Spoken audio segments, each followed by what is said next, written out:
2022년 6월 4일 부산 강서구 남해고속도로 요금소에서 전기차 아이오닉5가 충격 흡수대를 들이받는 사고가 일어났습니다. 차량은 남해고속도로 요금소를 80에서 90km의 속도로 통과하려다가 충격 흡수대를 들이받으면서 화재가 발생했는데요. 차량에는 빠르게 불이 붙었고 탑승자 2명이 숨지는 안타까운 사고였습니다. 국과수 소견에 따르면 화재 이전에 고속주행 충돌로 인한 다발성 골절로 이미 사망했을 가능성이 높은 것으로 보고 있는데요. 화재가 직접적인 사인이 아닐지도 모르지만 해당 차량의 배터리팩 온도가 3초 만에 무려 800도까지 상승했다는 점을 보면 탑승자가 사망하지 않았더라도 탈출할 수 있었을지 의문이죠. 최근 4년 동안의 전기차 화재에 관한 소방청 통계를 살펴보면 전기차에서 화재가 발생할 확률은 0.0027% 수준으로 내연기관 차량의 0.01%보다 높지 않았는데요. 전기차 시장 규모가 내연기관 차량에 비해 아직 크지 않다는 점을 생각하면 단순히 비교하긴 어려운 측면도 있습니다.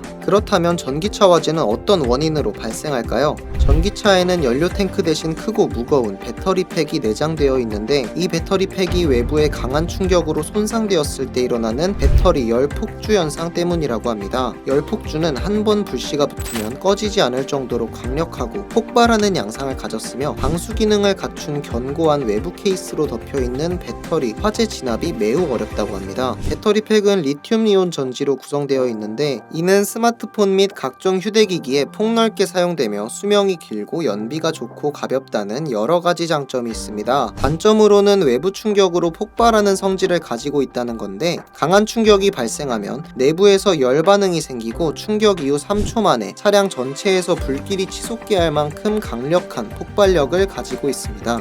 내연기관 자동차 화재 진압에 걸리는 시간은 평균적으로 약 30분에서 1시간 정도인데 전기차의 경우는 굉장히 오랜 시간이 걸립니다. 배터리팩에 벌어진 틈새에 물을 분사하는 것 자체가 어렵고 성공한다 한들 효율적인 화재 진압이 어렵습니다. 요즘은 조립형 수조를 차량 주변에 설치하여 물웅덩이가 차량 전체에 잠기게끔 하는 진압 방식을 사용하는데요. 세계 1위 전기차 업체 테슬라가 내놓은 전기차 진화 지침은 배터리를 식히기 위해 많은 양의 물을 사용할 것, 적은 양의 물로 진화하려 하지 말 것입니다. 미국 소방관들은 진화 지침에 대해 실제 현장에서 효력이 없다고 지적했는데요. 미국 NBC에 따르면 22년 4월 텍사스주에서 발생한 테슬라 모델 S 화재의 경우 7시간 동안 물 10만 리터를 사용해 진압에 성공했고 이는 내연기관 차량 진화보다 100배 많으며 미국의 평범한 가정에서 약 2년 동안 사용할 수 있는 물의 양이라고 밝혔습니다. 이만한 양의 물을 고속도로와 같은 장소에서 조달하는 것 자체가 어려우며 전기차의 성능을 판단하는 배터리팩의 성능과 용량이 진화함에 따라 더욱더 많은 물이 필요할 것이라는 내용이었습니다. 불길이 번지는 속도나 폭발력 면에서 내연기관 차량보다 위험한 부분이 있고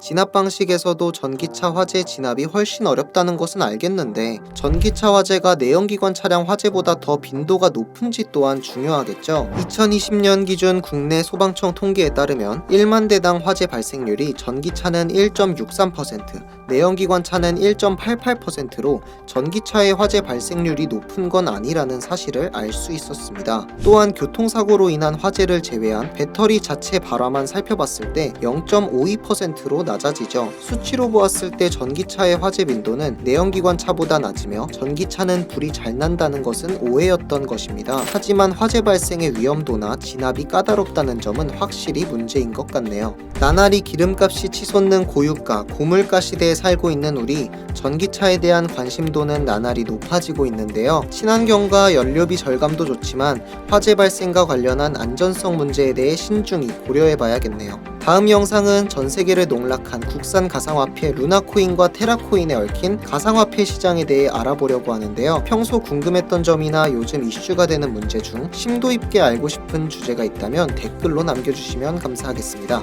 인싸스터디였습니다.